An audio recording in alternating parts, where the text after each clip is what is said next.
வணக்கம். ஆகாஷ்வாணி புதுச்சேரி செய்திச் சுருக்கம் வாசிப்பவர் வீரமணி. ஞாயிற்றுக்கிழமை தோறும் நடத்தப்பட்டு வரும் ஃபிட் இண்டியா சைக்கிள் ஓட்டுதல் பேரணியின் 25வது நிகழ்ச்சி சிறப்பு மூவர்ண கொடி பேரணி என்று அழைக்கப்படுகிறது. இன்று புதுடெல்லி மேஜர் தியான்சந்த் மைதானத்தில் நடைபெறவுள்ள இப்பேரணியில் இளைஞர் விவகாரங்கள் மற்றும் விளையாட்டுத்துறை அமைச்சர் டாக்டர் மன்சுக் மாண்டவியா தலைமை தாங்க உள்ளார். கேரளாவில் பருவமழை தீவிரமடைந்து வரும் நிலையில் பல்வேறு ஆறுகளில் ஏற்பட்ட வெள்ளப்பெருக்கால் மாநிலத்தின் பல்வேறு பகுதிகள் வெள்ளத்தில் மூழ்கியுள்ளன. மக்களின் இயல்பு வாழ்க்கை வெகுவாக பாதிக்கப்பட்டுள்ளது. மதுவாகினி ஆற்றில் ஏற்பட்ட வெள்ளப்பெருக்கால் சாலைகள் அடித்துச் செல்லப்பட்டன. மலங்கரா அணையின் மதகுகள் திறக்கப்பட்டதால் மூவாற்றுப்புழை, தொடுபுழை ஆறுகளின் கரையோர மக்களுக்கு எச்சரிக்கை விடுக்கப்பட்டுள்ளது. அரசு சார்பில் மீட்புப் பணிகள் தீவிரப்படுத்தப்பட்டுள்ளன.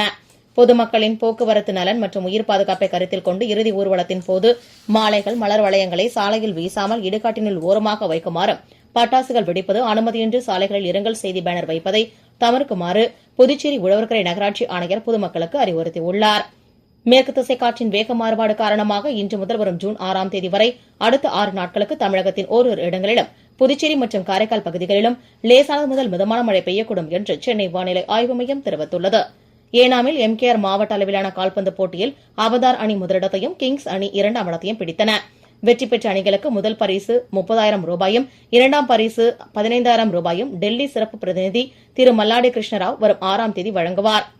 தென்கொரியாவில் நடைபெற்ற 26வது ஆசிய தடகள சாம்பியன்ஷிப் போட்டியில் மொத்தம் 8 தங்கம், 10 வெள்ளி, 6 வெண்கலம் என 24 பதக்கங்களுடன் 7வது முறையாக இந்தியா பதக்கப்பட்டியலில் 2ஆம் இடம் பிடித்துள்ளது. இத்துடன் இந்த செய்திச் சுருக்கம் நிறைவு பெறுகிறது.